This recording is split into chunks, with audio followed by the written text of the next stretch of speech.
Assalamualaikum, salam sejahtera. Hari ini saya nak menerangkan bagaimana prosedur jual beli hartanah di Malaysia menggunakan servis ejen hartanah. Okey, saya andaikan untuk kes yang saya buat ni adalah untuk harga jualan RM500,000. So mula-mula sekali apabila kita pakai servis ejen, yang pertama sekali, apabila seorang pembeli itu setuju untuk membeli sebuah rumah, sebagai contoh RM500,000, so mula-mula rank atau real estate negotiator akan collect booking sebanyak 3.18 daripada harga beli RM500,000. Kenapa 3.18? 3% adalah fee agensi dan 0.18 ni adalah 6% GST, 6% SST, service tax yang perlu dibayar pada government. So dia out of daripada 3%. Jadi total dia 3.18 lah, 3.18% daripada RM500,000. Jumlah dia sebanyak RM15,900. So selepas pembeli bayar booking dan dalam tempoh 2 minggu ke sebulan, pembeli kalau dia subjek kepada loan, sama ada government loan ataupun loan bank, kena segera submit loan.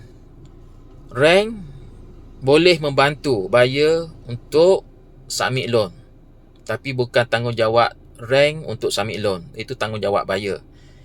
Rank hanyalah untuk membantu sahaja. So kebiasaannya kalau pembeli ni dia punya profile dia sangat bagus, insya-Allah dalam tempoh 2 minggu ni result loan akan keluar lah. Dan selepas result loan keluar, buyer kena bersedia dengan lawyer untuk sign sales and purchase agreement, perjanjian jual beli baru. Kebiasaannya akan ambil masa lebih kurang 1 ke 2 minggu daripada tarikh loan approve. Sebab kebiasaannya lawyer tak nak take the risk, dia tak nak buat sign SMP without loan lulus. Melainkan kalau buyer ni adalah cash buyer. Kalau cash buyer, selepas dia bayar booking, next step adalah untuk sign SMP baru. Terus cari lawyer untuk buat draft SMP dan sign dalam tempoh lebih kurang 2 minggu. Paling cepat kita boleh buat dalam tempoh 2 atau 3 hari. Itu bergantung pada urgent case lah. Okey. Selepas dia bayar booking dan selepas loan lulus, masa sign SMP itu, pembeli kena bayar lagi 6.82% daripada harga beli, ataupun 34,100. Bermaksud pada peringkat sign SMP ni, buyer dah complete bayar 10% daripada harga beli. Ataupun kalau harga jual dia RM500,000, bermaksud RM50,000 buyer dah bayar. Ini adalah standard agreement dekat Malaysia untuk perjanjian jual beli. Boleh sama ada duit ni buyer bayar secara tunai, secara pengeluaran KWSP, ataupun secara markup loan. Itu kena ada special agreement. Tapi pada peringkat ni sekurang-kurangnya buyer dah bayar 10% daripada harga beli. So saya nak highlight yang kali biru ni, yang tulisan kali biru ni, ini adalah tugas seorang rank real estate negotiator. Daripada hari pertama dia dapat rumah, dia iklan, dia ambil lantikan eksklusif daripada owner, dan setelah dia dapat bayar booking, submit loan lulus dan sign SMP. Apabila pembeli dan penjual dah sign sales and purchase agreement baru dan perjanjian tu stamping, dan rank entitled lah. Rank ni adalah wakil bagi agensi hartanah berdaftar dekat Malaysia. Dia entitled untuk claim 10% 3.18% itu sebagai fee agensi.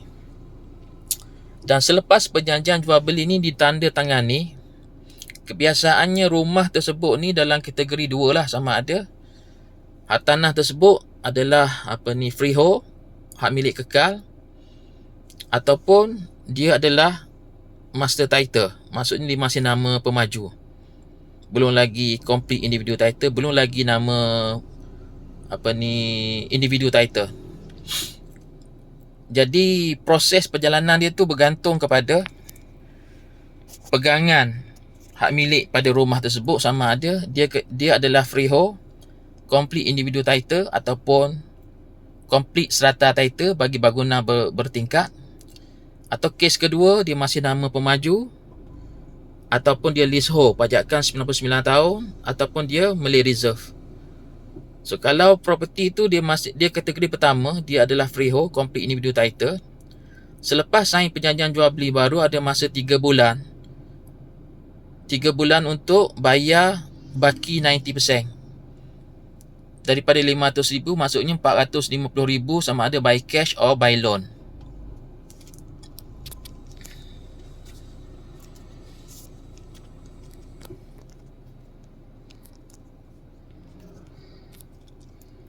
Okey. Sekiranya dalam tempoh 3 bulan pertama ni, owner masih belum terima 90% daripada harga beli tersebut, dan dalam perjanjian jual beli dekat Malaysia ni, memang ada 1 bulan lagi extra time, kita panggil grace period. Tetapi apabila masuk grace period ni, pembeli adalah subjek kepada penalti 8% daily interest. 8% daily interest ni diambil daripada baki 90% yang gagal dijelaskan dalam tempoh 3 bulan pertama after sign SMP. So setiap hari yang lewat ni, katalah lewatnya sebanyak sebulan 30 hari, dan 30 hari tersebut perlulah pembeli ni membayar 8% daily interest kepada penjual. Dari segi undang-undang benda ni sah, tak ada masalah. Cuma dari segi Islamik, benda ni tidak dibolehkan kerana dia adalah sistem riba. Cuma perlu dimasukkan dalam perjanjian ni kerana ia adalah standard agreement yang diguna pakai dekat negara kita untuk memastikan bahawa tidak ada kelewatan pembayaran di pihak pembeli untuk membayar balance purchase price ni kepada penjual. Sekiranya ini tak ada, dan mungkin proses ni akan jadi lambat, dan lambatlah penjual untuk dapat duit. Sekiranya selepas cukup 4 bulan daripada tarikh sign SMP, penjual masih lagi belum terima balance purchase price 90% daripada harga jual tersebut, so saya buat kat sini ada 2 pilihan. Vendor ataupun penjual, owner, ada 2 pilihan. Sama ada dia boleh untuk batalkan perjanjian dan 10% awal tu forfeit, tak perlu dikembalikan kepada pembeli. Atau sekiranya buyer melalui lawyer dia tu request untuk sambung lagi agreement tu, mungkin dalam 1 ke 3 bulan disambung lagi dan penjual setuju, dan bolehlah perjanjian ni terpakai, masih boleh disambung. Dan setiap hari yang disambung tu, pembeli adalah subjek pada penalti 8% daily interest, sehinggalah baki 90% ni dijelaskan. Dan ini mesti mendapat persetujuan kedua belah pihak di antara penjual dan pembeli lah. Jadi ini untuk kes freehold, complete individu atau serata title.